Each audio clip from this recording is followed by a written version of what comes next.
Hi everyone! In this video we will be digging back into the much requested topic of starlight, which was an incredibly heat-resistant material invented in the 1980s by an eccentric and arguably paranoid hairdresser named Morris Ward, who by most accounts took the recipe for starlight to his grave, though his family and an associated company claims the formula was not lost, but nevertheless today is still protected as a closely guarded secret.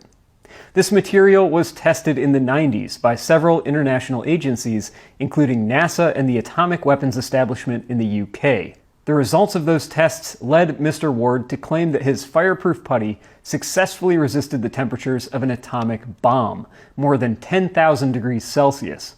By all accounts, starlight was a very impressive substance.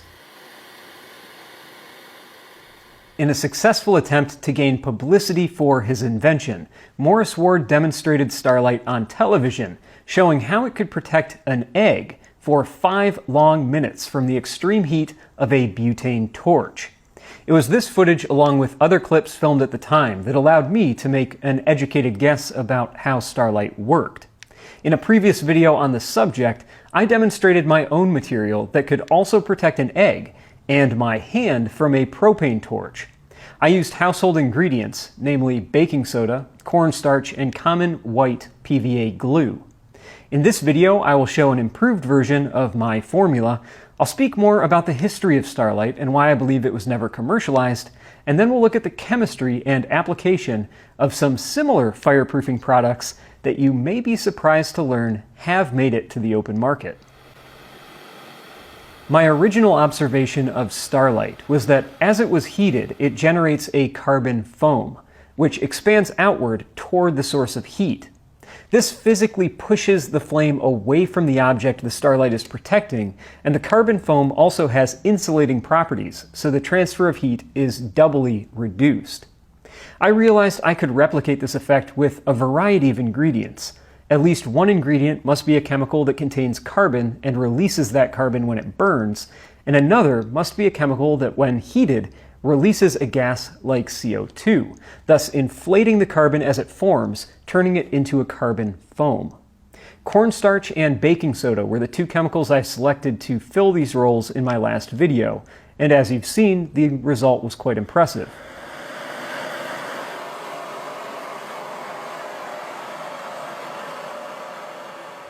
I also used white PVA glue as a binder to hold the two other ingredients together, forming them into a putty, like starlight.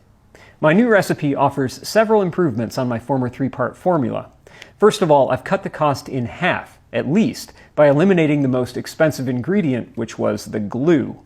My old formula also suffered from reduced performance once it became completely dry, because it lost elasticity, which you need in order to form the tiny bubbles that expand outward as they turn into the desired protective carbon foam. I've also found an optional ingredient that adds both mold and insect resistance, as well as an improvement I did not expect, which I'll talk about in a moment. These are the ingredients I use in my improved composition. 40 grams of flour, then 20 grams each of cornstarch, powdered sugar, and baking soda.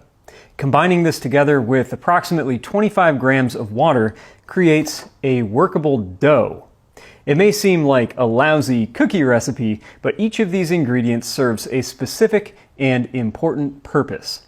The flour is my new binder, which holds all the rest of the ingredients together. Cornstarch reduces stickiness and allows the putty to better hold its shape. And sugar is the secret to generating a carbon foam even when the resulting material is bone dry. When heat is applied to my composition, the sugar inside will melt, providing elasticity and lubrication between the other chemicals so that gas bubbles can form. Baking soda is the final ingredient, which, when heated, releases CO2 and water, which inflate the carbon bubbles and give us our final result. An extremely heat-resistant putty, which can be used as is or dried into solid tiles.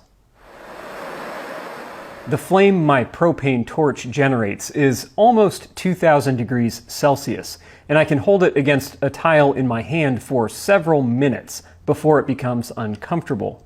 As soon as I turn the torch off, the carbon foam is cool enough to touch almost instantly because carbon is very good at dispersing its heat as infrared light. The most obvious weakness to this composition is that it's very edible, both by insects and by mold, so I decided to try adding borax to the recipe. Borax kills most insects that would eat it, and also kills mold.